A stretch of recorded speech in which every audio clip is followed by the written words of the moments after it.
अस्सलाम वालेकुम क्लास, आपको आवाज़ आ रही है? वालेकुम यस अस्सलाम मैम, मैम। वालेकुम। अच्छा बच्चे, आप लोगों ने प्रीवियस लेक्चर पढ़ा था?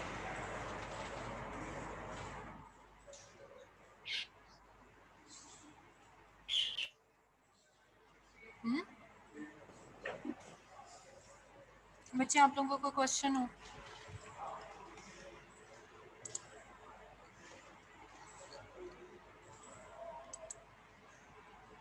बेटा, आप लोगों का कोई क्वेश्चन हो प्रीवियस लेक्चर से रिलेटेड?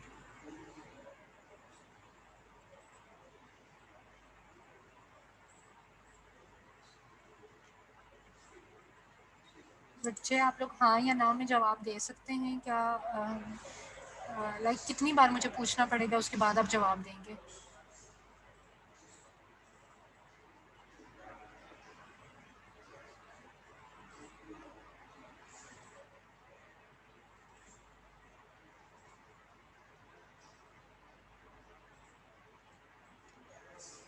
क्लास, आप बच्चे प्रेजेंट हैं? Yes ma'am. जवाब क्यों नहीं दे रहे? Any good reason?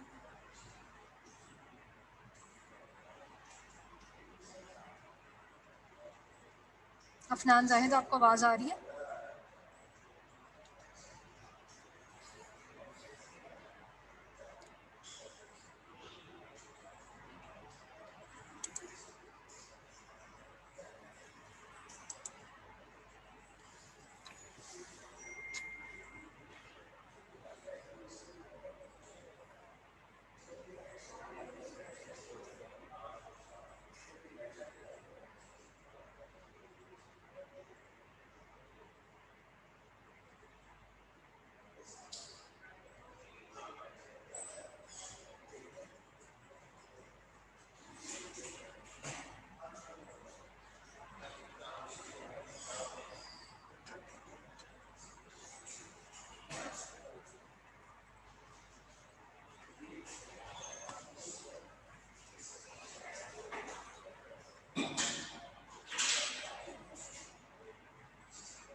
बच्चे, आप लोगों का कोई क्वेश्चन नहीं है? सारी चीज़ें समझ आ गई थी?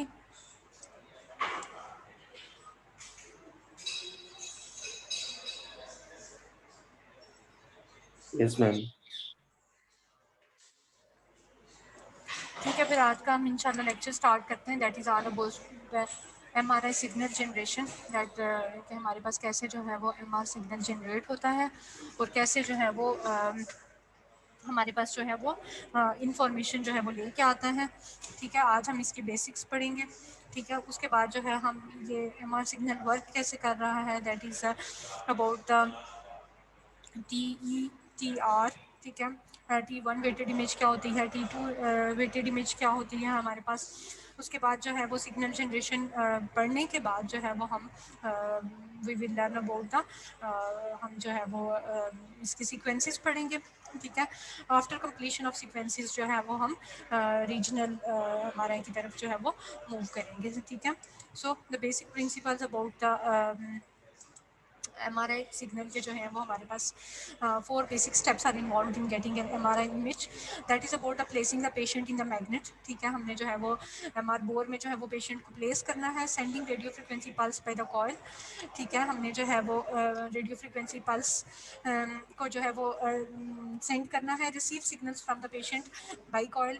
ठीक है, RF पल्स जो हमारे पास जो है वो रेडियो फ्रिक्वेंसी पल्स जो है that will transfer to the patient body by the RF coil, ठीक है, जो हमारे पास रेडियो फ्रिक्वेंसी कॉइल्स हैं, द सरफेस कॉइल्स, ठीक है, उनसे जो है वो रेडियो फ्रिक्वेंसी पल्स जो है वो जनरेट होकर पेशेंट की बॉडी के अंदर जाएगी and receiving signals from the patient bye coil, transformation of signals into the image by complex processing in the computers. और उसके बाद जो हमारे पास जो है वो सिग्नल जो हमारे पास रिसीव हो रहा है उसकी जो है वो complex processing will be continued in the computers, ठीक है। ये हमने जो है वो 4 बेसिक प्रिंसिपल्स को हमने जो है वो आज देखना है।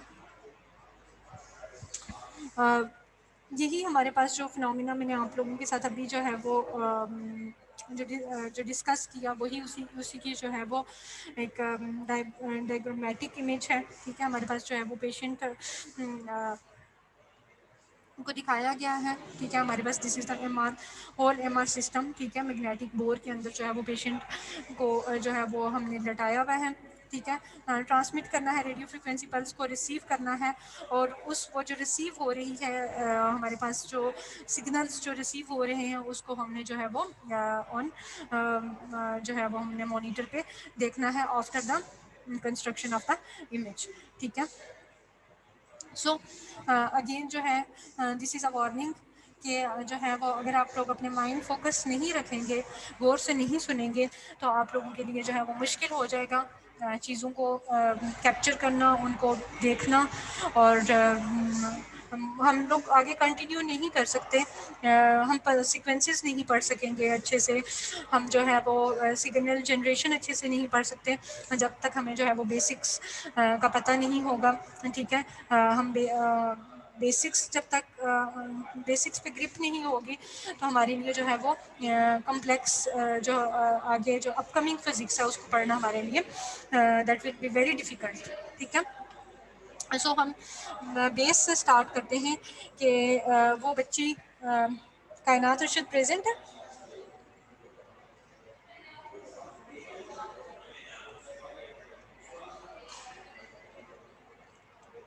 नहीं प्रेजेंट, उसका एक क्वेश्चन था उसका मैं आंसर करना चाह रही थी, यार वो प्रेजेंट ही नहीं है। सो जो है वो हमारे पास अब बहुत सारे क्वेश्चंस जो है वो बच्चे पूछते हैं कि why hydrogen only, why proton only, क्यों हमें जो है वो MR सिग्नल में जो है वो MR इमेज में हमारे पास जो है वो हमें हम हाइड्रोजन पे ही फोकस करते हैं, हम जो है वो फोकस करते हैं लाइक हम प्रोटॉन पे ही क्यों फोकस करते हैं, ठीक है।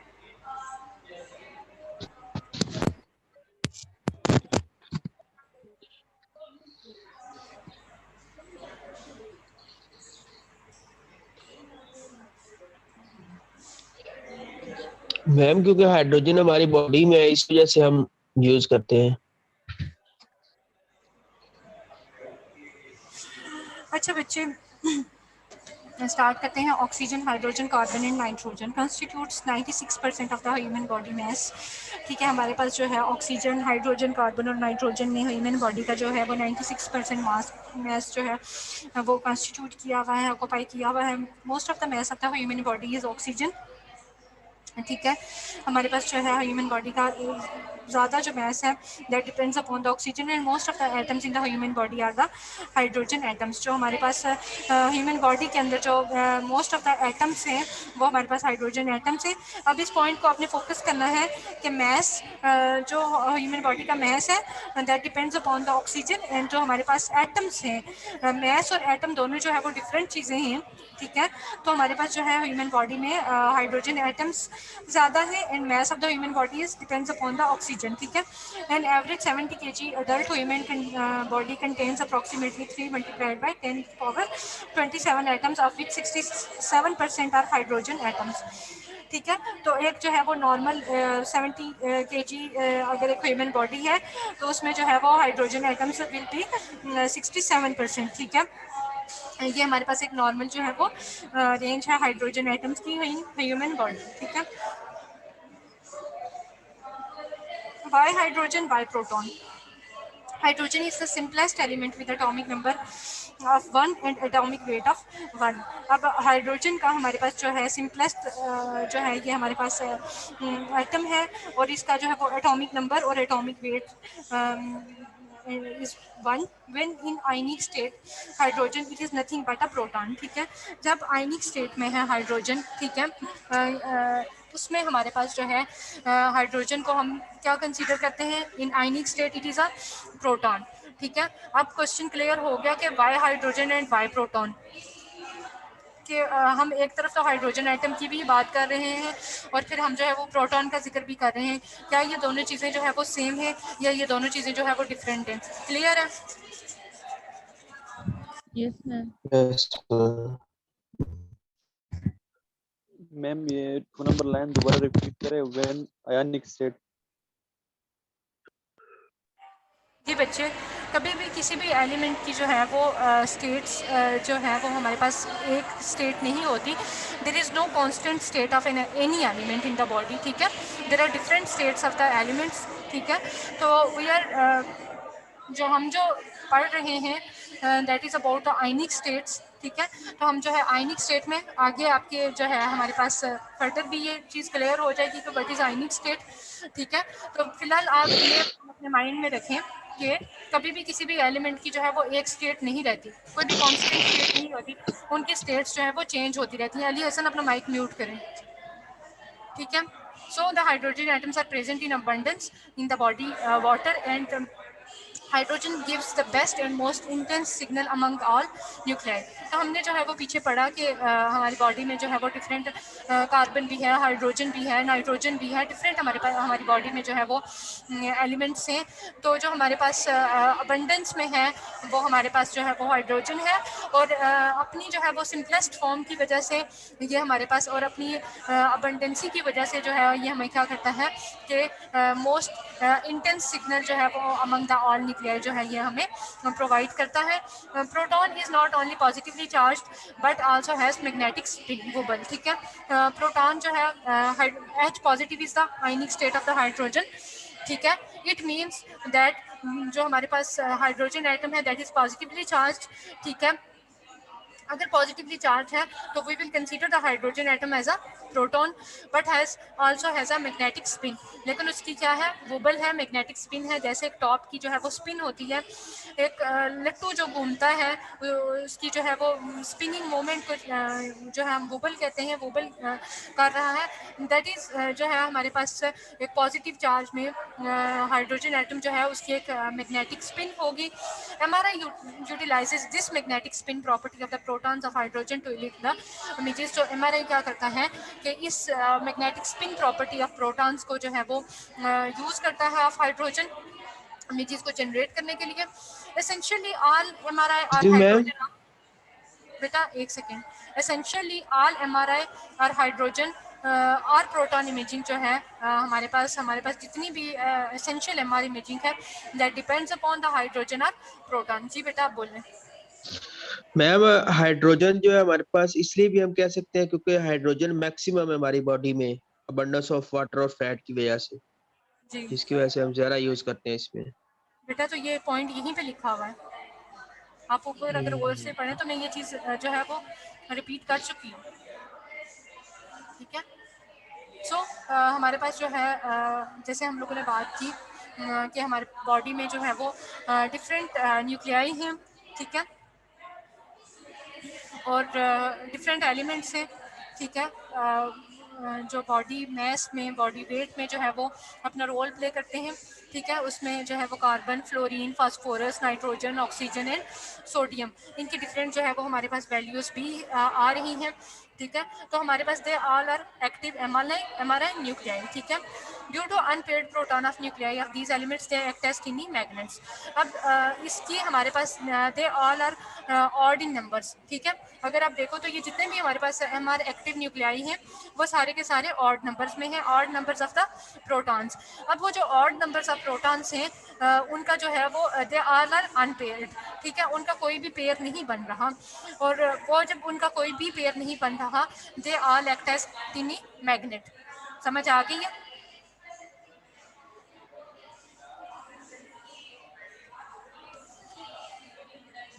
ये ma'am. Yes, Protons ma'am. and protons and their magnetic fields.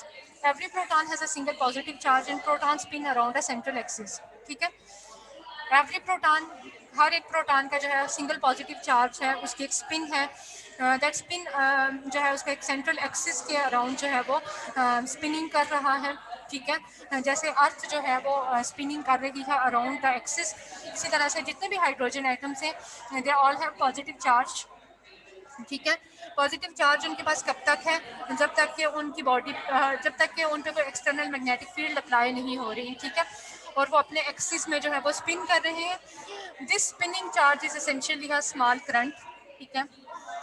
इस स्पिनिंग ये जो स्पिनिंग कर रहे हैं, it means they have a small current, ठीक है। Without current they can not spin, therefore induces a magnetic field. Any moving charge generates current and every current has a small magnetic field around it, ठीक है। तो अपनी इसी spinning की वजह से, अपने इसी electrical current, small electrical current की वजह से क्या होता है कि हमारे पास जो है वो मैग्नेटिक फील्ड को इंड्यूस करते हैं, और हमारे पास जो मूविंग चार्ज है दैट जनरेट्स अ करंट, और हमारे पास जो करंट है has a small magnetic field around it. जो हमारे पास हाइड्रोजन एटम, जो प्रोटॉन जो है जो स्पिनिंग कर रहा है, उसके पास चार्ज है, और वो चार्ज क्या कर रहा है, स्मॉल मैग्नेटिक फील्ड को जो है वो उसके सराउंड जो है वो सराउंड स्मॉल मैग्नेटिक फील्ड जो है वो होती है। So every spinning proton has a small magnetic field around it is called magnetic dipole moment, ठीक है। तो जो सिंगल प्रोटॉन के की जो है हमारे पास मैग्नेटिक मोमेंट है, उस मैग्नेटिक मोमेंट को हम जो है, उस स्पिनिंग को जो है हम कहते हैं मैग्नेटिक डायपोल मोमेंट। तो जब भी मैं आपसे पूछूं कि what is the magnetic dipole moment, तो आपको पता होना चाहिए कि spinning of the proton has a small magnetic field, ठीक है। जब प्रोटॉन की स्पिनिंग है उसकी स्मॉल मैग्नेटिक फील्ड होती है, उस मैग्नेटिक फील्ड का नाम है मैग्नेटिक डायपोल मोमेंट, ठीक है। So the magnetic moment, magnetic dipole and magnetic moment. अब यहाँ पे दो चीज़ें आ जाती हैं, हम इसको मैग्नेटिक डायपोल या मैग्नेटिक मोमेंट क्यों कहते हैं। Nuclear with an odd number of protons and neutrons have a net magnetic moment, ठीक है। हमारे पास जितने भी न्यूक्लियाई हैं with an odd number of protons, ठीक है। पीछे हमने पढ़ा कि हमारे पास ऑड नंबर ऑफ प्रोटॉन्स कौन कौन से हैं, कौन कौन से एलिमेंट्स हैं, और जितने भी हमारे पास ऑड नंबर ऑफ प्रोटॉन्स हैं उन सब की क्या है, नेट मैग्नेटिक मोमेंट है, स्पिन है। Most nuclear which have magnetic moments are hydrogen 1, 2, lithium, carbon, fluorine, sodium, phosphorus and iodine. So हमारे पास जो है दीज ऑल आर, हमारे पास जो है वो हाइड्रोजन एटम्स और प्रोटॉन्स, ठीक है। इसमें हमारे पास जो है कुछ पेयर्ड हैं, कुछ अनपेयर्ड हैं, ठीक है। इन the absence of an external magnetic field the nuclei align randomly, ठीक है। हमारे पास जो है हमारी बॉडी है, जितने भी ह्यूमन बॉडी है उसमें जितने भी हाइड्रोजन एटम्स हैं वो सारे के सारे जो है वो रैंडमली मूव कर रहे हैं। तब तक रैंडमली मूव करते हैं जब तक उन पर कोई एक्सटर्नल मैग्नेटिक फील्ड अप्लाई नहीं की जाती, ठीक है। The nuclei produces no net magnetization, ठीक है। जब तक इन पे कोई एक्सटर्नल मैग्नेटिक फील्ड अप्लाई नहीं की जाती तब तक जो है कोई भी नेट मैग्नेटाइजेशन। अब नेट मैग्नेटाइजेशन क्या होती है कि इन सारे न्यूक्लियाई की जो कमुलेटिव मैग्नेटाइजेशन है that is called as net magnetization. तो in the absence of the external magnetic field the nuclei produce no net magnetization. समझ आ गई है?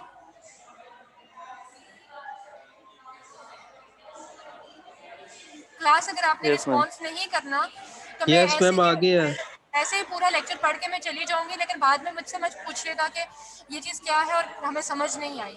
अगर आप लोगों से मैं हर स्लाइड के बाद एक क्वेश्चन पूछती हूँ कि आपको समझ आई है, तो आपका काम बनता है कि आप मुझे रिस्पॉन्ड करें कि समझ आई है या नहीं आई, ताकि मुझे भी मैम आइडिया हो रिस्पांस कि तो क्या। कर रहे हैं।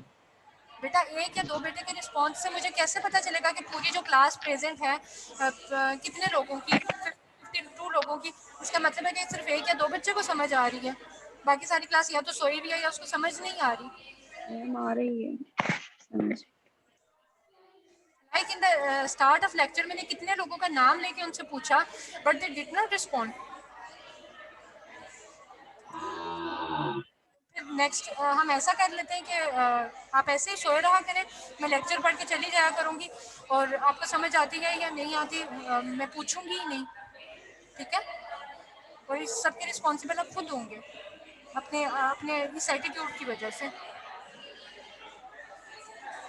सो हमारे पास जो है हमने पढ़ लिया कि in the absence of the external magnetic field हमारे पास जो है वो there is no net magnetization. We are magnets daily but wire cannot act like the magnets. तो हमारे पास जो है वो हम मैग्नेट्स तो हैं बट क्यों नहीं हम एज अ मैग्नेट जो है वो बिहेव कर रहे हैं. ठीक है, इसकी मैं आपको एग्जांपल दूंगी. हम जितने भी ह्यूमन बॉडी है, ठीक है, हम चलते फिरते इंसान हैं, लेकिन मैग्नेट्स जो हैं वो एक दूसरी चीज़ों को अट्रैक्ट करते हैं. ठीक है, ह्यूमन बॉडी को एक दूसरे से तो कोई अट्रैक्शन नहीं आ रही होती. क्यों नहीं आ रही होती?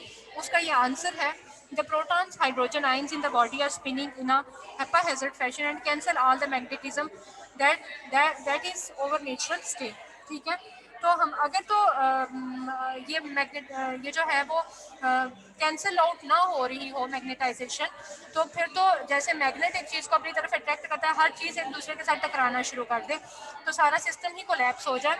तो हमारे पास in the absence of no external field जो है वो हमारे पास क्या होता है कि जितनी भी बॉडी के अंदर स्पिनिंग हो रही है हाइड्रोजन एटम्स की, वो क्या करती है, कैंसिल आउट कर देती है मैग्नेटाइजेशन को. यही हमारी नेचुरल स्टेट है. इसी नेचुरल स्टेट का फ़ायदा लेते हुए क्या हुआ कि MRI ने जो है एक एक्सटर्नल मैग्नेटिक फील्ड को जनरेट किया, हाइड्रोजन एटम्स को अलाइन किया और उनसे जो है वो अपना MR सिग्नल को जो है वो जमा किया. So magnetic field direction. हमारे पास एक बार मैग्नेट के एग्जांपल है. हमारे पास अगर बार मैग्नेट है, परमानेंट मैग्नेट है, सुपर कंडक्टिंग मैग्नेट है, तो उसकी हमारे पास यही डायरेक्शन होती है. एक पोल जो है वो साउथ होता है और एक जो है वो नॉर्थ पोल होता है. यही डायरेक्शन जो है वो हमारे पास स्पिनिंग प्रोटॉन की भी होती है.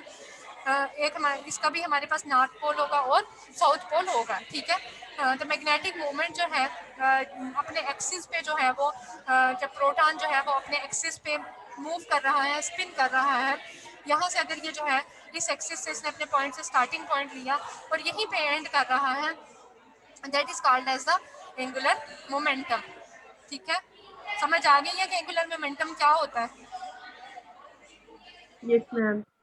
क्या होता है बताओ जरा.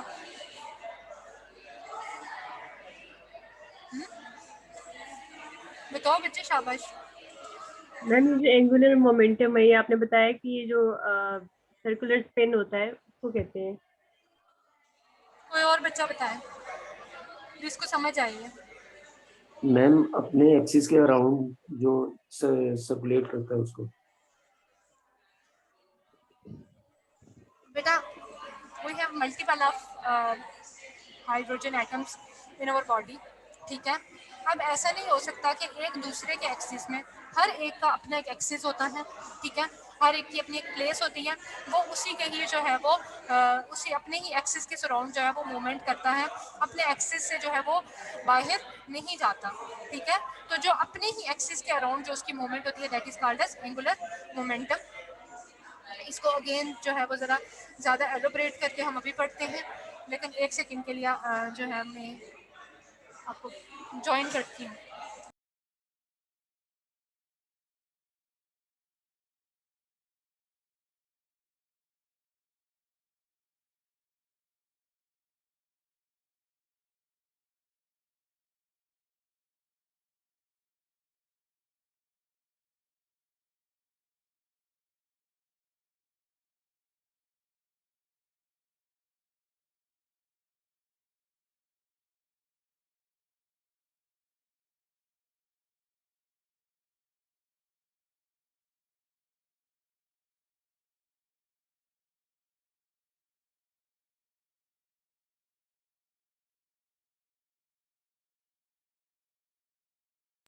क्लास आपको आवाज़ आ रही है? Yes ma'am. Yes ma'am. हमने जो है वो हमने ये तो पढ़ लिया कि जितने भी बॉडी में हाइड्रोजन एटम्स हैं वो अपने एक्सिस के जो है वो अराउंड जो है वो मूवमेंट कर रहे हैं. ठीक है, that is called as angular momentum. अब एंगुलर मोमेंटम तो उसके अपने एक्सिस के अराउंड जो है वो मूवमेंट है. ठीक है, precision is very important. Normally alignment of the proton magnets is random. ठीक है, जैसे हमने पढ़ा कि in the absence of external magnetic field जितने भी प्रोटॉन्स हैं हमारे पास वो सारे के सारे रैंडमली मूव कर रहे हैं, but when an external magnetic field is applied, ठीक है, जब हम जो है वो एक्सटर्नल मैग्नेटिक फील्ड अप्लाई करते हैं, these randomly moving protons align their magnetic moments align and spin in the direction of external magnetic field as the compass aligns in presence of the external in the presence of Earth's magnetic field, ठीक है। तो हमारे पास क्या होता है कि कभी आप लोगों ने जो है वो कंपास से जो है वो खाना काबा की डायरेक्शन को जो है वो देखा हो, कभी एक्सपीरियंस किया जी मैम। जी? मैम उठाया है पर उसकी समझ नहीं आई। कभी कंपास के साथ छेड़छाड़ नहीं की है यस मैम, मैम। लेकिन उसकी समझ नहीं आती। किसी को भी समझ नहीं आई, कभी भी समझ नहीं आई? खाना काबा की डायरेक्शन कैसे देखते हो आप? लाइक जब आप कहीं ट्रैवल करते हो, जब आप कहीं एक एरिया से दूसरे एरिया में जाते हो, आप कैसे खाना काबा की डायरेक्शन को देखते हो? हाँ, पूछते हैं मैम। मतलब आप लोग इस डिजिटल दौर में भी जो है वो लाइक पूछते हो, आप खुद से डायरेक्शन नहीं देखते। मैम मोबाइल के अंदर फीचर होते हैं कि जहाँ पे भी खाना कबा होता है वहाँ पे वो पॉइंट आउट कर देता है वो कंपास के हमें थ्रू। जो चीज़ हमें पॉइंट आउट कर रही होती है उसको क्या कहते हैं? मैम कंपास होता है वो मैग्नेट के थ्रू कर रही होती है। हाँ एग्जैक्टली। तो बेटा ये हमारे पास आजकल जो है वो कुरान जो बेसिकली हमारे पास इस तरह से अगर लाइक जो लोग आईफोन यूज़र्स हैं तो उनके भी फ़ोन में जो है वो इस तरह से एक फ़ीचर होती है, लाइक मेरे पास मेरे सेल फ़ोन में कुरान की एप्लीकेशन है तो उसमें भी कंपास की जो है वो इस तरह से फ़ीचर है। तो मैं जब भी कहीं जाती हूँ मैं इसको यूज़ करती हूँ और मैं अपने सेल फ़ोन की एक स्पेसिफिक डायरेक्शन में हमें वो इंडिकेट करता है कि अपने अपने सेल फ़ोन को एक स्पेसिफिक डायरेक्शन में रखें। तो जिस साइड पे जो है वो खाना की डायरेक्शन आ रही होती है तो हमारे पास जो है ये इसकी नीडल की जो मूवमेंट होती है वो उसी डायरेक्शन में हमें शो करवा देती है, ठीक है। तो आज जो है वो इसको देखें। तो बताने का मकसद ये था, आपको शो हो रहा था गूगल? No ma'am. बेटा नो बताया मैम, था, स्लाइड मैं आप लोग को शो करा देती हूँ स्लाइड, ठीक है। हमारे पास इस तरह से जो है वो इसी तरह से जितने भी आईफोन यूज़र्स हैं वो सब देखें, ठीक है। उनके फ़ोन में भी ये फ़ीचर होगी। बाकी मेरे पास जो है कुरान की एप्लीकेशन में ये फ़ीचर होती है, ठीक है। मैं इसको यूज़ करती हूँ और उसमें जो है वो हमें इंडिकेट करता है, एप्लीकेशन जो फ़ीचर होती है वो हमें इंडिकेट करती है कि इस डायरेक्शन में अपना फ़ोन रखें। तो हमें जो है वो जो है हमें इससे इंडिकेट हो जाता है कि इन विच डायरेक्शन जो है वो कौन सी डायरेक्शन में खाना काबा लाई कर रहा है। मैं तो कंपास को इसलिए यूज़ करती हूँ, ठीक है। आजकल सेल फोन्स में है लेकिन वैसे भी ये एक डिवाइस है जिसको यूज़ करके जो है वो डिफरेंट डायरेक्शंस को वो किया जाता है, देखा जाता है कि कौन सी चीज़ किस डायरेक्शन में है, ठीक है। विदाउट कंपास तो हमें किसी भी चीज़ की डायरेक्शन ऐसे पता नहीं चलती। So come back to our lecture कि हम जो है वो जब भी जो है एक्सटर्नल मैग्नेटिक फील्ड अप्लाई करती है, हम अप्लाई की जाती है तो क्या होता है कि this is an example of the external magnetic field. तो जैसे कंपास जो है वो अर्थ की मैग्नेटिक फील्ड के अकॉर्डिंगली खुद को अलाइन कर देता है, इसी तरह से हमारे पास जो प्रोटॉन है वो भी अपनी जो है वो अलाइन कर लेता है खुद को in the presence of the external magnetic field, ठीक है। तो हमारे पास अगर आप लोगों ने कभी पहले प्रैक्टिस नहीं की ये चीज़ तो प्लीज़ ये चीज़ प्रैक्टिस करें, इट विल हेल्प यू, ठीक है। तो बताने का ये मकसद था कि जैसी कंपास की अलाइनमेंट होती है अकॉर्डिंग टू द अर्थ, इसी तरह से जो है वो प्रोटॉन की भी अलाइनमेंट हो जाती है according to the external magnetic field. तो हमारे पास यहाँ पे क्या एग्जांपल है, ह्यूमन बॉडी की एग्जांपल है कि ह्यूमन बॉडी की को जब जो है वो एक्सटर्नल मैग्नेटिक फील्ड में इन एमआर मैग्नेट जो है वो रखा जाता है तो प्रोटॉन्स की जो है वो magnetic moment according to the external magnetic field हो जाती है, ठीक है। So some of them align parallel and others anti parallel to the external magnetic field, ठीक है। तो उसमें हमारे पास जो है वो कुछ खुद को हाइड्रोजन एटम्स पैरेलल अलाइन कर लेते हैं कुछ एंटी पैरेलल जो है वो अलाइन कर लेते हैं. When a proton aligns along the external magnetic field, not only it rotates around itself called spin, but also its axis of the rotation moves, forming a ma'am cone. Slide show नहीं हो रही.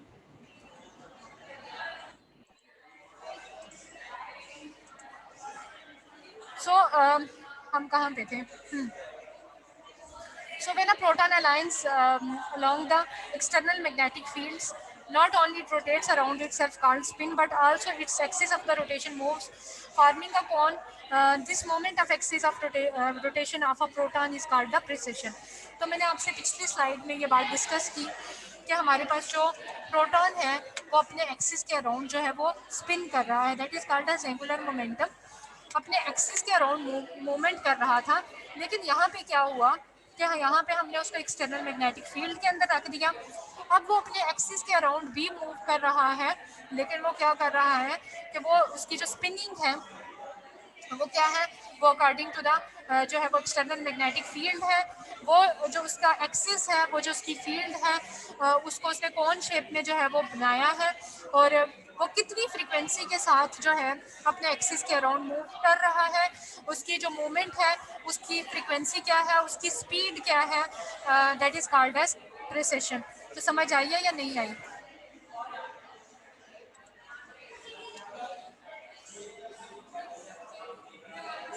Ma'am समझ आ गई. Yes ma'am. बेटा बताओ ज़रा क्या समझ आई है? I mean, सिर्फ 2 बच्चों को समझ आई है, पूरी क्लास को समझ नहीं आई, तो इट मीन्स कि इस चीज़ को रिपीट होना चाहिए. बताओ मैम बच्चे. याद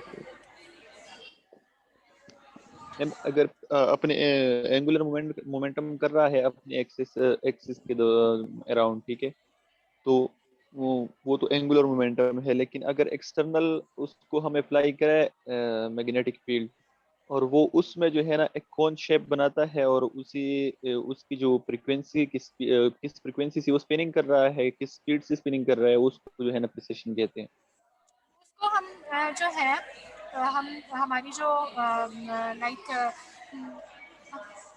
प्रोटॉन है, हाइड्रोजन एटम है, ऑब्वियसली कि इसकी एक स्पीड भी होगी, मूवमेंट की स्पीड भी होगी और फ्रीक्वेंसी भी होगी, क्योंकि इसने देखा है, अगर यहाँ पे इसकी एग्जांपल बताई गई है कि यहाँ पे ये अपना एक्सिस कंप्लीट कर रहा है, एक एक्सिस कंप्लीट करने के बाद ये नेक्स्ट स्टार्ट करता है, देन अगेन ये नेक्स्ट स्टार्ट करता है, तो इट मीन्स के जो है इसकी जो है वो काउंटिंग होनी चाहिए कि ये एक टाइम में कितनी जो है बार इसकी फ्रीक्वेंसी क्या है. तो दैट इज़ कॉल्ड एज जो इसकी फ्रीक्वेंसी है that is called as a precessional frequency. जैसे आपके पास अल्ट्रासाउंड में रेजोनेट फ्रीक्वेंसी होती है कि साउंड वेव्स जो है वो कितनी देर के बाद जनरेट हो रही हैं, उनकी फ्रीक्वेंसी को देखते हैं हम. तो same in the phenomena in the MRI is the precessional frequency के movement of the axis of rotation of a proton is called as precession. So मैंने अभी आप लोगों से बात की कौन की, ठीक है, कि in the case of external magnetic field जो है वो एक कौन शेप में जो है वो उसको फॉर्म करता है. अब बेटा हमारे पास जो है वो हाइड्रोजन एटम है, उसका वेट भी है, उसकी रोटेशन भी है, तो वो जो है वो क्या कर रहा है, प्रिसिशन भी काज कर रहा है. Same is the case in earth axis no and earth's orbit. ठीक है, तो ये भी जो है इसकी भी एक प्रिसिशनल फ्रिक्वेंसी है. लास्ट लेक्चर में हमने पढ़ा था कि अर्थ की जो है वो प्रिसिशनल फ्रिक्वेंसी क्या होती है, कौन सा बच्चा बताएगा?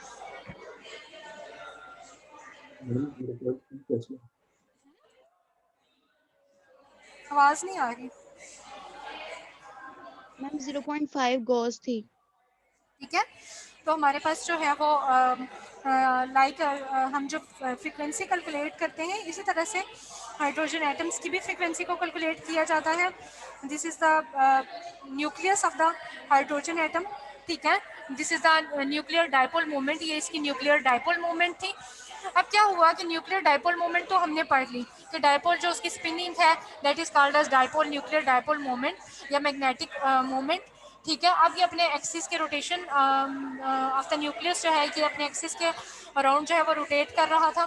लेकिन क्या हुआ कि in case of external magnetic field इसने क्या किया कि इसने खुद को अलाइन कर लिया और ऑर्बिट ऑफ द प्रिसेशन में जब मूव करना शुरू कर दिया, हम उसकी जब कैलकुलेशन करेंगे तो हम कहेंगे कि ये कितनी प्रिसेशनल फ्रीक्वेंसी के साथ जो है वो मूव कर रहा है। ठीक है।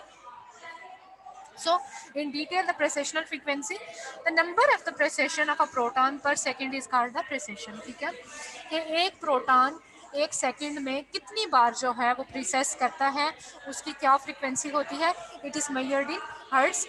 Precessional frequency is directly proportional to strength of external magnetic field. तो सेम इज़ द फिनोमिना के जो है आप जितना strong piezo electric crystal use करोगे इतनी ही स्ट्रॉन्ग साउंड वेव होती है। इसी तरह से आप जितनी स्ट्रॉन्ग एक्सटर्नल मैग्नेटिक फील्ड रखोगे उतनी ही प्रेसेशनल फ्रिक्वेंसी इंक्रीज़ होगी। प्रेसेशनल फ्रिक्वेंसी इंक्रीज़ होगी तो हमारे पास सिग्नल स्ट्रेंथ स्ट्रॉन्ग होगी। तो कौन सा बच्चा मुझे बताएगा कि हमारे पास एक्सटर्नल मैग्नेटिक फील्ड कौन से मैग्नेट में स्ट्रॉन्ग होती है?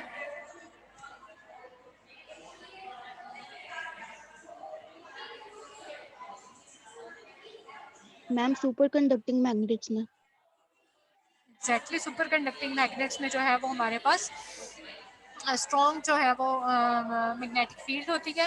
तो हम क्यों यूज़ करते हैं, उसका फ़ायदा हमें क्या क्या है, वो हम सारी चीज़ें जो है वो प्रीवियस लेक्चर में पढ़ चुके हैं। और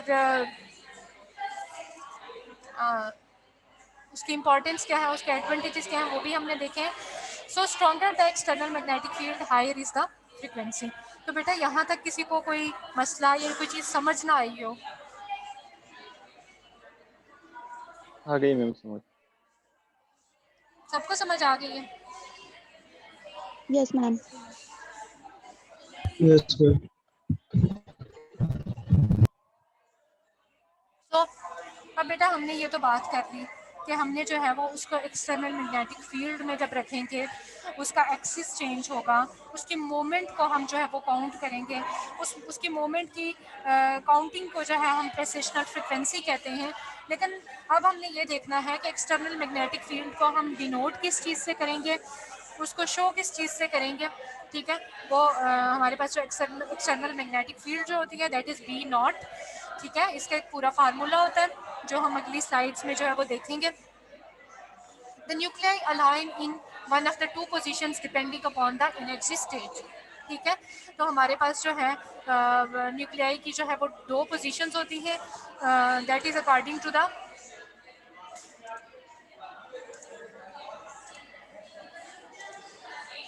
हमारे पास जो है उसमें एनर्जी स्टेट्स पे डिपेंड कर रहा होता है कि हाइड्रोजन एटम के न्यूक्लियाई जो है वो किस पोजीशन में जो है वो अपनी अलाइनमेंट करेंगे।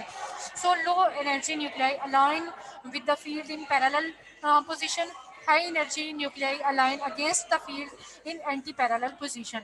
तो हमारे पास जो है इसमें बताया गया है कि हमारे पास लो एनर्जी अलाइन जो है वो पैरेलल करेंगे और इसमें हमारे पास ये सारे लो एनर्जी थे तो इन्होंने एक दूसरे के जो है वो पैरेलल क्या किया, अलाइनमेंट कर ली। सॉरी, हाई एनर्जी थे और इन जो हमारे पास लो एनर्जी थे दैट आर एंटी पैरेलल। तो हमारे पास क्या हुआ कि नेट मैग्नेटाइजेशन वेक्टर हमारे पास जो है वो आता है। अब नेट मैग्नेटाइजेशन वेक्टर कैसे हमारे पास जनरेट होता है, pairs of parallel and anti parallel nuclei cancel. ठीक है, जो पेयर बना था हमारे पास यहाँ पे पैरेलल और एंटी पैरेलल का, इन्होंने क्या किया कि एक दूसरे को कैंसिल कर दिया।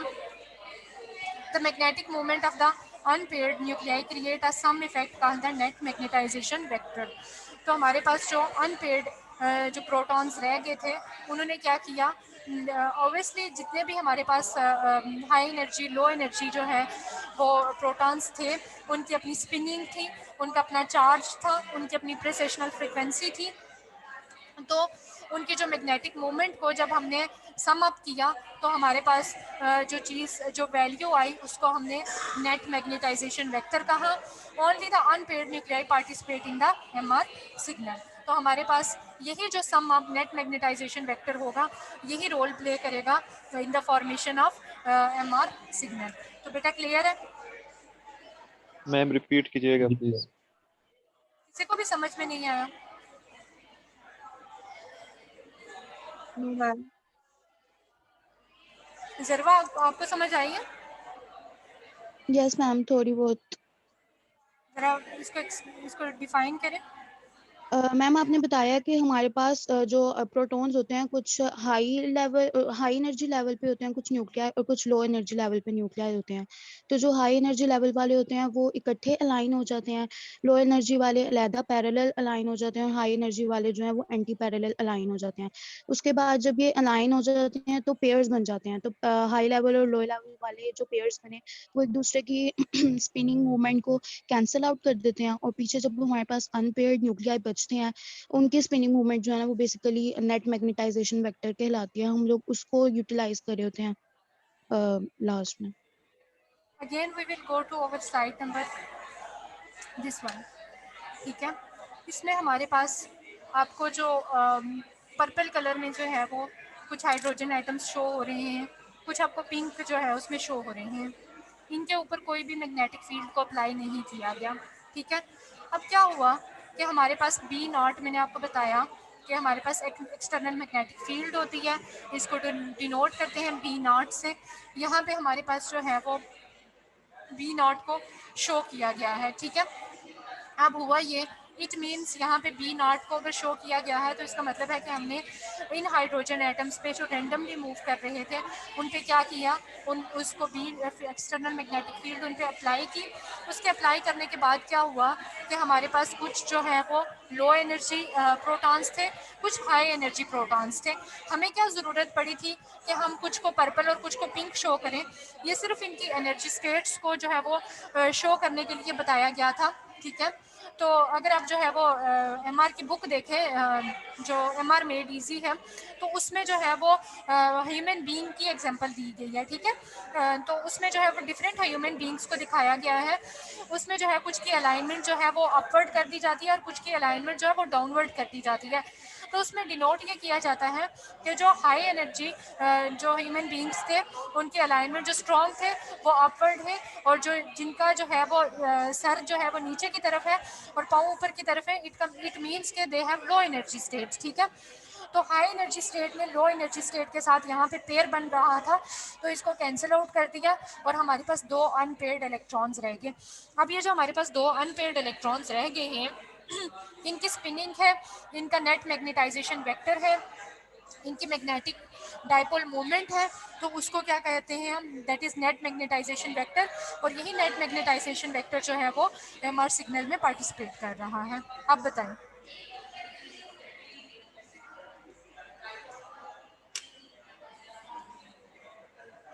क्लास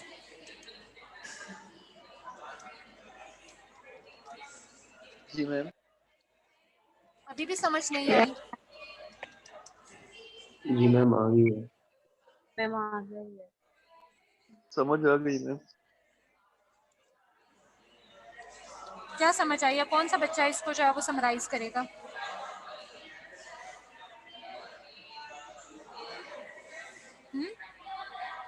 बेटा कौन सा बच्चा समराइज करेगा? आप लोगों के क्लास पार्टिसिपेशन के मैं मार्क्स इसी बेस पे लगाऊंगी, और जो बच्चा बिल्कुल नहीं कर रहा उसके 0 मार्क्स लगाऊंगी, ये मैं पहले बता रही हूँ इस बार। कौन सा बच्चा समराइज करेगा?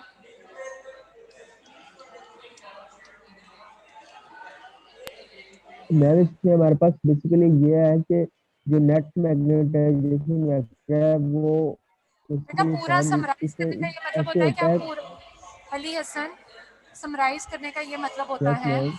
कि आप उसको पूरा जो है वो शुरू से लेके एंड तक जो है वो 2 सेंटेंसेस में बता रहे हो। ठीक है, अब शुरू से समराइज करो। मैम इसमें हमारे पास जी जी बोले, सुन रही हूँ मैं। मैम इसमें हमारे पास पेयर्स और पेयर्स जो है पैरेलल एंटी पैरेलल न्यूक्लियाई जो है वो कैंसिल आउट होते हैं। उसके बाद हमारे पास जो है जिन इनका सम इफेक्ट बनता है जिसे हम नेट मैग्नेटाइजेशन वेक्टर बोलते हैं। लेकिन हमारे पास होता क्या है कि जो अनपेयर्ड न्यूक्लियाई होते हैं जस्ट वो पार्टिसिपेट करते हैं एमआर सिग्नल। कोई और बच्चा बताए? Good, very good. जी बेटा, कोई और बेटा बताओ। मैम एक्सटर्नल मैग्नेटाइजेशन के पहले जो है ना जो प्रोटॉन है वो अलाइन नहीं होते, लेकिन जब हम एक्सटर्नल क्या कहते हैं उसको हम अप्लाई करते हैं तो उसकी वजह से वो एक स्पेसिफिक लाइन में अलाइन होते हैं। जो हाई एनर्जी प्रोटॉन है वो एक लाइन में होते हैं और जो लो एनर्जी प्रोटॉन है वो दूसरी लाइन में होते हैं। तो जो पेयर हो जाते हैं वो एक दूसरे को कैंसिल कर लेते हैं, और जो पेयर नहीं होते उसका जो है ना वो सिग्नल बनता है, और उसी सिग्नल के बेस पे हम एमआर सिग्नल जो है ना वो कर लेते हैं। अच्छा बेटा, आप मुझे ये बताएं कि आपके लिए आपकी कोई बुक मैंने अपलोड की है LMS पे?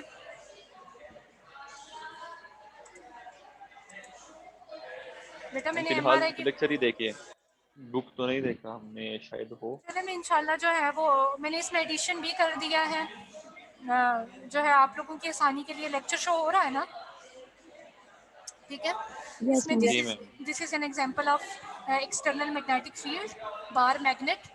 इसमें हमारे पास this is the north pole, this is the south pole, ठीक है। हमारे पास प्रोटॉन्स जो हाई एनर्जी प्रोटॉन्स होंगे वो अकॉर्डिंग टू द अलाइनमेंट कर लेंगे एक्सटर्नल मैग्नेटिक फील्ड के, और जो लो एनर्जी होंगे वो जो है वो इसके अगेंस्ट जो है वो खुद को अलाइन कर लेंगे। इसमें अगर हमारे पास स्ट्रॉन्ग है that is north and south pole, इसमें लो एनर्जी में साउथ एंड नॉर्थ पोल। ये दोनों जो है ये अपोजिट हो गए हैं, और आपको पता है कि अपोजिट चीज़ें एक दूसरे को जो है वो कैंसिल करती हैं। यहाँ पे हमारे पास सॉरी सेम है तो हमारे पास यहाँ पे ये सेम एनर्जी आ जाएगी ना, तो साउथ साउथ को कैंसिल कर देगा, नॉर्थ नॉर्थ को कैंसिल कर देगा, जितने भी हमारे पास पेयर्ड इलेक्ट्रॉन्स होंगे। अब हमारे पास यहाँ पे ये पेयर्ड थे, यहाँ पे इनका साउथ साउथ के साथ कैंसिल हो गया, नॉर्थ नॉर्थ के साथ कैंसिल हो गया, तो हमारे पास ये दो अनपेयर्ड बच गए। वो जो दो अनपेयर्ड बच गए उनकी जो नेट मैग्नेटाइजेशन, उनकी जो स्पिनिंग थी, जो उनकी प्रेसिशनल फ्रीक्वेंसी थी, that is called as net magnetization vector. और वही नेट मैग्नेटाइजेशन वेक्टर जो है वो हमारे एमआर सिग्नल में जो है वो अपना रोल प्ले कर रहा है। आई होप कि अब आपको ज़्यादा अच्छी समझ आ गई है। Yes ma'am. यस। जी मैम। Yes, ma'am. अब जो है मैं आप लोगों के लिए आज इंशाल्लाह जो है I will try my best के मैं आपके लिए MR मेड ईजी जो है वो बुक अपलोड कर दूँ। तो जब भी आप जो है ये लेक्चर खोल के पढ़ें तो वो बुक अपने सामने रखें, अपने साथ रखें। 200-400 की किताब मिलती है शायद, तो बहुत सस्ती सी है, उसको देख लें। उसमें जो डायग्राम्स उनमें दिखाई गई हैं उन वो बड़ी इजी अंडरस्टैंडिंग करवा देती हैं आपकी जो है वो फिज़िक्स से। तो बेशक आप लाइक उसमें कुछ टर्म्स एंड टर्मिनोलॉजी से मैं तो बहुत ज़्यादा जो है वो जितना स्पेसिफिक चीज़ होती है अकॉर्डिंग टू द जो है वो टॉपिक में बहुत स्पेसिफिक चीज़ें उठाती हूँ। आप बहुत डिटेल में ना जाएं, लेकिन जो है वो उन डायग्राम्स को जो है वो लाजमी देखें, आप लोगों की बड़ी अच्छी अंडरस्टैंडिंग हो जाएगी। मैं चेक करती हूँ अगर मेरे पास पड़ी हुई है अभी भी तो मैं अपलोड कर देती हूँ, अगर नहीं है तो आई विल सजेस्ट कि आप लोग जो है वो मार्केट से वो ले लें। कैथरीन वेस्ट ग्रुप जो है वो उसकी ऑथर है, वो छोटी सी बुक है बिल्कुल पॉकेट साइज, तो आप जो है वो आई विल सजेस्ट कि वो आप ले लें, ठीक है। सो हमने यहाँ तक जो है वो पढ़ लिया। अभी तक के लिए अगर मैं आपके लेक्चर को समराइज़ करूँ दैट इज़ कि हमारे पास जो है हमारे पास ह्यूमन बॉडी में डिफरेंट एलिमेंट्स हैं, ठीक है। उनमें कार्बन भी है, हाइड्रोजन भी है, नाइट्रोजन भी है, फ्लोरीन भी है, फास्फोरस भी है, ठीक है। कुछ जो है वो जितने भी हमारे पास ऑड नंबर के एलिमेंट्स हैं उन सब की जो है वो नेट मैग्नेटिक मोमेंट है वो एक दूसरे के साथ जो है वो कैंसिल आउट नहीं कर रहे हैं, ठीक है। अब हमने ये चीज़ पढ़ी कि हमारी बॉडी का जो मैस है that depends upon the oxygen mostly, और जो है वो जो एटम है अबंडेंट है ह्यूमन बॉडी में दैट आर हाइड्रोजन, जो एक एवरेज 70 kg पर्सन में जो है वो ऑलमोस्ट 67% जो है वो अपना रोल प्ले कर रहे हैं।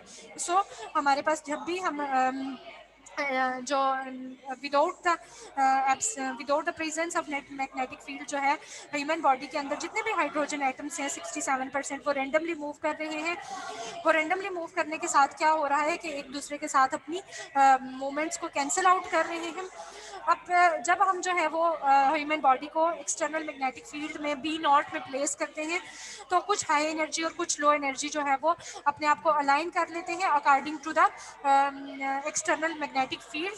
तो जब वो अपने आप को अलाइन कर लेते हैं तो जो पेयर्ड होंगे वो एक दूसरे को अपने साथ एक दूसरे के साथ कैंसिल आउट कर देंगे, और जो अनपेयर्ड होंगे वो जो है वो हमारे पास नेट मैग्नेटाइजेशन वेक्टर को फॉर्म करेंगे जो एमआर सिग्नल में हमारे पास रोल प्ले कर रहा होता है, ठीक है। तो आई थिंक कि आप लोगों को जो है वो समराइजेशन करके कुछ समझ लग गई है, ऐसा ही है। Yes ma'am. Yes ma'am. Yes ma'am. बेटा मैं बहुत ज़्यादा जो है वो फास्टली नहीं पढ़ा रही। आई नो कि this is very tough physics from all of the जितनी भी आपके पास मोडालिटीज़ हैं रेडियोलॉजी की, उन सबसे जो टफ फिजिक्स है वो एमआरआई की है। मैं इसको बहुत ज़्यादा फास्टली लेके नहीं चल रही, बहुत ज़्यादा प्रिसाइज करके पढ़ा रही हूँ। तो मुझे उम्मीद ये होती है कि जब एक टीचर क्लास में बात करे तो आप एटलीस्ट उसको रिस्पॉन्ड तो करें, कि मुझे कुछ तो पता लगे कि समझ आ रही है नहीं आ रही।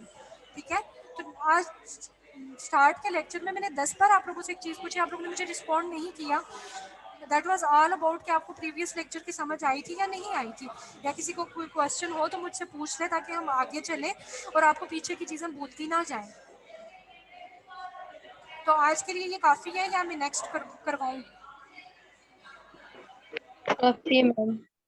लेकिन नेक्स्ट लेक्चर में जी, नेक्स्ट लेक्चर में ये नहीं होना चाहिए कि 10 मिनट तक मैं आप लोगों को आवाज़ें देती रहूँ, आपसे पूछती रहूँ कि आप लोगों को समझ आई थी या नहीं आई थी, और आप लोग जो है वो चुप करके बैठे रहें। आप लोग इस चीज़ का भी रिगार्ड नहीं करते कि मतलब एक टीचर है फास्टिंग में, वो 10 बार हमसे एक चीज़ पूछता है और हम जो है वो इसको रिस्पॉन्ड नहीं करते। ये बहुत ज़्यादा जो है एक बदतमीज़ी कंसीडर की जाती है कि आप लोग इतना भी रिगार्ड नहीं करते कि टीचर को रिस्पॉन्ड करें वक्त पे। आप बताएं, आप क्या कह रहे थे बच्चे?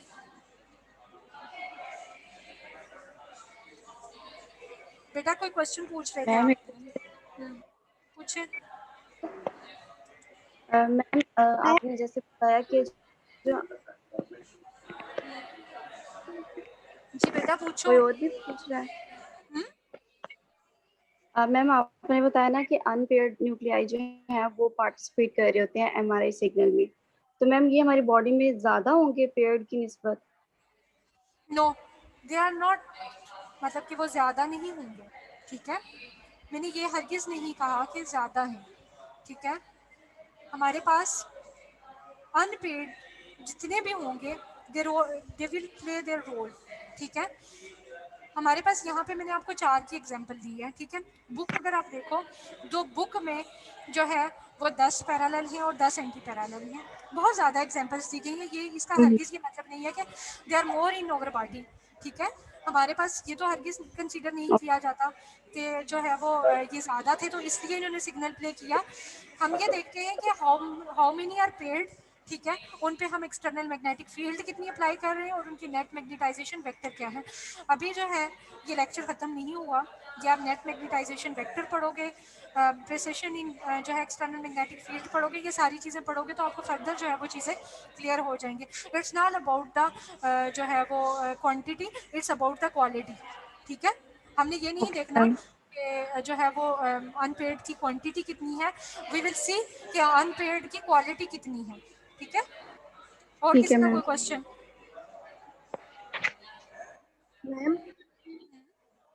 मैम ऑपोजिट चार्जेस तो अट्रैक्ट करते हैं ना ईच अदर। बेटा मैंने यहीं पे ये बताया था कि यहाँ पे ये हमारे पास सेम आ रही है ना। ठीक है, अगर आप इसको अबव एंड बिलो भी करके देखो तो हमारे पास साउथ साउथ के साथ कैंसिल होगा, नॉर्थ नॉर्थ के साथ कैंसिल होगा। Yes ma'am. तो वो जो चीज़ मैंने मेरे मुंह से गलती से निकल गई थी, मैंने उसको ठीक कर दिया था। ठीक है, अच्छा बेटा आप लोगों का मैंने जो है फ्राइडे का लेक्चर नहीं देना, और आई विल सजेस्ट कि आप वो लेक्चर कल ले लें। ठीक है, तो आप लोगों का कल 9 o'clock लेक्चर रख लें। मैम हमारा लेक्चर होता है मस्कुलोस्केलेटल अल्ट्रासाउंड का कल 9 बजे। अच्छा 9 बजे आपका मस्कुलोस्केलेटल, तो 10 बजे फारिग है? यस मैम, मोस्टली स्टूडेंट्स फारिग हैं। हम 11 बजे रख लें। बेटा आपका 10 बजे भी लेक्चर है अली हसन?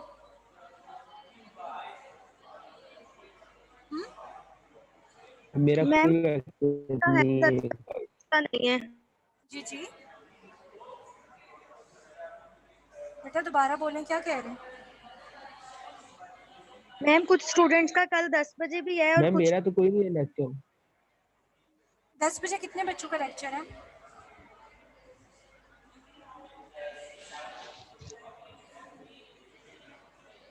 बस अफनान का लेक्चर है। 10 बजे किस चीज़ का लेक्चर होता है? मेडिसिन का होता है मैम। मैम डॉक्टर रिबा इसहाक का, मेडिसन का। तो 11 बजे।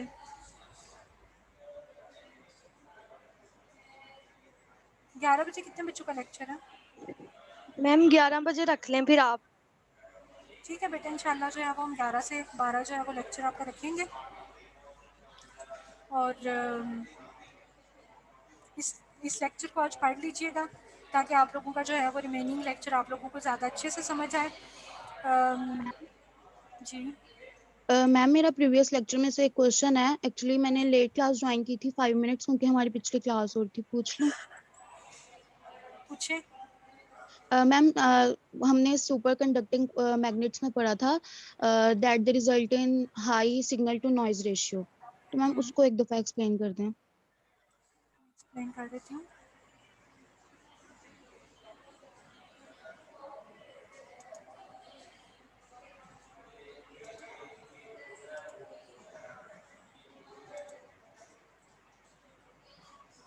और किसी का कोई क्वेश्चन हो? No ma'am.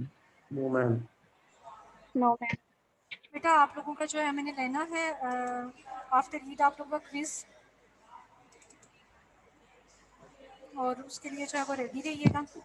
Ma'am assessment plan क्या है एमआरआई का? बेटा मैं जो है वो शेयर कर लेती हूँ आपसे नेक्स्ट क्लास में, ठीक है? बेटा आप कौन सी स्लाइड में पूछ रहे हो? जरवा आप मैम कौन सी? सुपर कंडक्टिंग कॉइल्स एडवांटेजेस में है।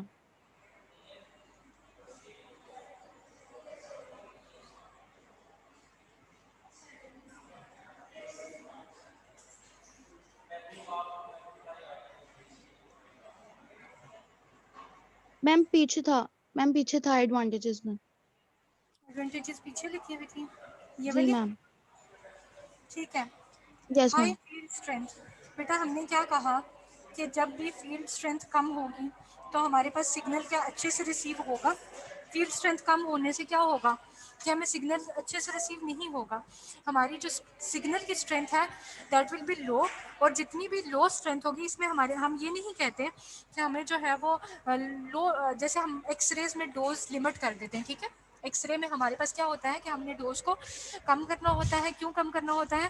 ताकि पेशेंट डोज हायर ना हो, और जितने ज़्यादा केवीपीज और एमएस हायर होंगे हमारे पास क्या होगा कि एक्सरे ओवर एक्सपोज्ड हो जाएगा। वो फिनोमिना माइंड में है। Yes ma'am.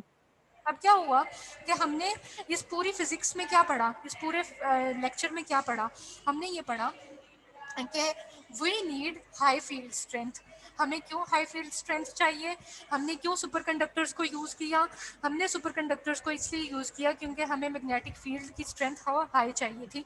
क्यों हाई चाहिए थी? ताकि हमें जो है सिग्नल ज़्यादा अच्छे से मिले, सिग्नल जो है वो उसकी प्रेसेशनल फ्रीक्वेंसी स्ट्रॉन्ग हो, उसका नेट मैग्नेटाइजेशन वेक्टर जो है वो स्ट्रॉन्ग हो, तो हमारे पास जो है वो inherently high signal to noise ratio होगी, तो ही हमारे पास क्या होगा, हमारे पास image quality will be better. ठीक है? तो जब भी जो है वो हमारे पास लो सिग्नल स्ट्रेंथ होगी तो हमारे पास सिग्नल स्ट्रेंथ जो है वो स्ट्रॉन्ग नहीं होगी, जिसकी वजह से हमारे पास रिजल्ट्स इतने अच्छे नहीं होंगे। समझ आइए? Yes ma'am. We all are, इस पूरे लेक्चर में, इस पूरे एमआर के हार्डवेयर में हमने किस चीज़ पे फोकस किया था? हाई फील्ड स्ट्रेंथ पे फोकस हाई किया फील्ड था। स्ट्रेंथ पे। हाँ, हाई फील्ड स्ट्रेंथ पे फोकस किया था। हमें हाई फील्ड स्ट्रेंथ ही रिक्वायर्ड होती है, जिसकी वजह से हमारे पास कंट्रास्ट ज़्यादा अच्छा अपीयर होता है, हमारे पास जो है इमेज इक्विसेशन ज़्यादा अच्छी होती है, हमारे पास सिग्नल्स जितना ज़्यादा अच्छे जो है वो अकोमुलेट होंगे तो हमारे पास उतनी ही ज़्यादा अच्छी जो है इमेज क्वालिटी होगी। क्लियर है अब? Yes ma'am, thank you so much. You welcome बेटा। और किसी का कोई क्वेश्चन हो? No ma'am. ओके बेटा, thank you. No ma'am. Thank you okay, ma'am. अल्लाह हाफिज़ बेटे।